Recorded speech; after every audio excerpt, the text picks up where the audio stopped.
বন্ধুরা, এটি হচ্ছে Y12FS। এটি মূলত টাচ ওয়ার্কিং করতেছে না। কেন টাচ ওয়ার্কিং করতেছে না, কোথায় থেকে সমস্যা, আমরা এটি সমাধানের চেষ্টা করব। চলেন তাহলে আমরা প্রথমে ডায়াগ্রামটি দেখে নিই, টাচের কানেকশন কোথায় থেকে আসছে। আমরা বর্ণীয়তে চলে গেলাম, সরাসরি বর্ণীয় হার্ডওয়্যার ডায়াগ্রামে। এখানে দেখতে পাচ্ছি যে 6টি লাইন, মূলত টাচ ওয়ার্কিংয়ের জন্য 6টি লাইন দেওয়া হয়েছে। তার মধ্যে 10 নম্বর যে লাইনটি, এই 10 নম্বর লাইনটি মূলত আমরা মিসিং পেয়েছি, যেটি যে লাইনের কোনো ভ্যালু আমরা পাইনি, সেটি আসছে কোথা থেকে, সরাসরি সিপিইউ থেকে। এই সিপিইউ থেকে এই লাইনটি TPSPI যেটি ক্লক লাইন, সেটি মিসিং আছে।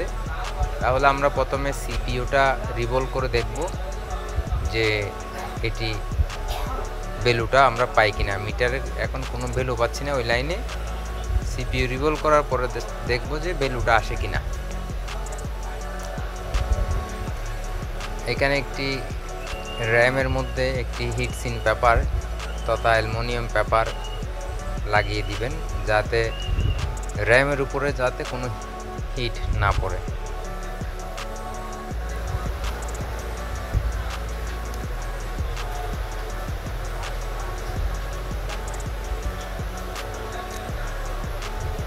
একটি সিপিইউ রিবোলিংয়ের কাজ করতে মূলত অনেক সময় লাগে, তাই আমরা কিছু জিনিস এখানে কাট করেছি। জাস্ট আপনাদেরকে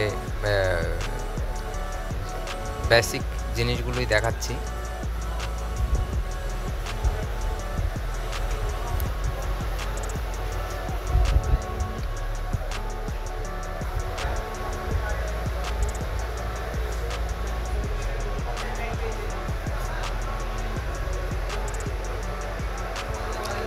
ভালো করে ক্লিন করে নিতে হবে,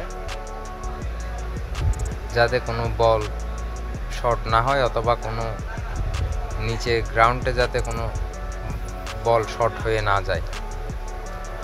তাহলে আমরা আইসিটাকে রিভলভ করে নিয়েছি। রিভলভ করে আমরা আইসিটা আবার প্রতিস্থাপন করতেছি।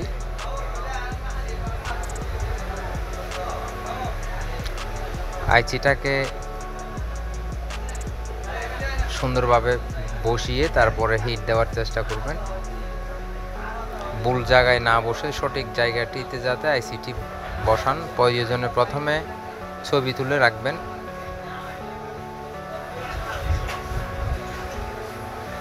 অতিরিক্ত হিটও দিতে পারবেন না, আবার কমও দিতে পারবেন না, কারণ হিটটা চতুর্দিকে পড়তে হবে।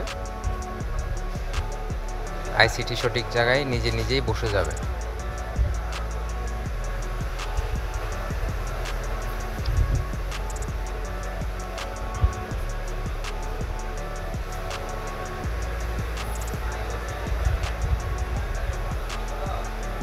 আইসিটি লাগানো হয়ে গেছে। এখন মাদারবোর্ডটা একটু ঠান্ডা করে তারপর আমরা দেখব যে কানেকশনটা আমাদের মিসিং ছিল, 10 নম্বর লাইনে যে লাইনটা মিসিং ছিল সেটি আসছে কিনা।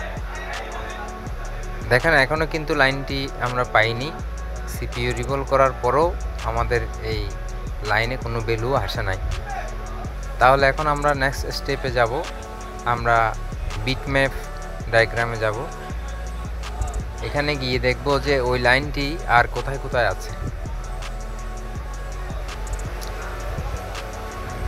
এই লাইনটি, হ্যাঁ দেখেন, এই লাইনটি কিন্তু আমরা অন্য একটি রেজিস্টারে, অন্য 2টি রেজিস্টারে আমরা এই লাইনটি পাচ্ছি। তাহলে এইখান থেকে রেজিস্টারের একটি লাইন আমরা সরাসরি 10 নম্বর কানেক্টরে জাম্পার করে দিব, দেখব যে কাজটি হয় কিনা। এখানে উপরের ভাগে বাম সাইড থেকে শুরু করে 10 নম্বর লাইনটিতে আমরা এই তারটি জাম্পার করব, এই লাইনটিতে। তাহলে চলুন আমরা কাজটা শুরু করি।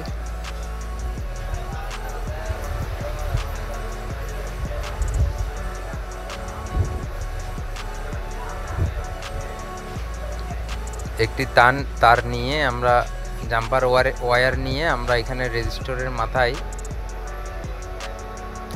আমরা একটি তার দিয়ে আমরা ডিসপ্লে কানেক্টরের যে 10 নম্বর যে লাইনটি আমরা মিসিং পাচ্ছি ওইখানে সরাসরি আমরা এই যে দেখতে পাচ্ছেন এই 10 নম্বর লাইনে আমরা এটা জাম্পার করে দিব।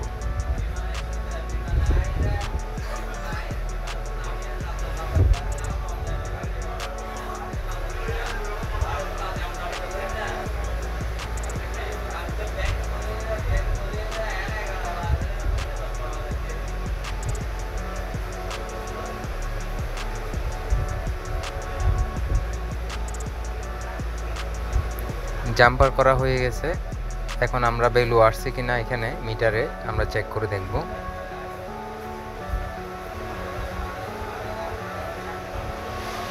হ্যাঁ, আমাদের ভ্যালুটা আসছে, যে কাঙ্ক্ষিত যে ভ্যালু ছিল সেটি আমরা পেয়েছি। এখন আমরা টাচ ওয়ার্ক করতেছে কিনা আমরা ডিসপ্লে লাগিয়ে দেখব।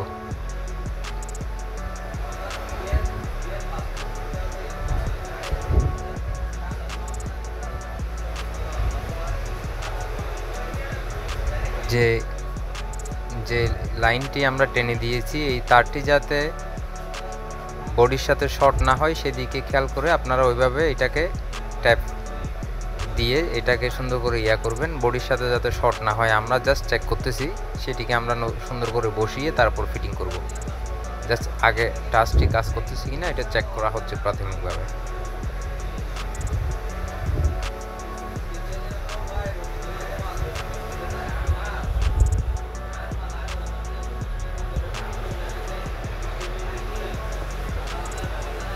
আশা করি আমাদের টাচটি কাজ করবে, না করলে আমরা আবার ভিন্ন পন্থায় যাব। আগে স্টেপ বাই স্টেপ আমাদের যাইতে হবে।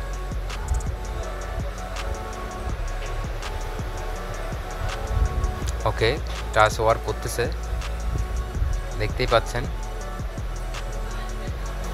তার মানে আমরা কাজটি সাকসেসভাবে করতে পেরেছি, এবং ভিডিওটি শেষ পর্যন্ত দেখার জন্য আপনাদেরকে অসংখ্য ধন্যবাদ।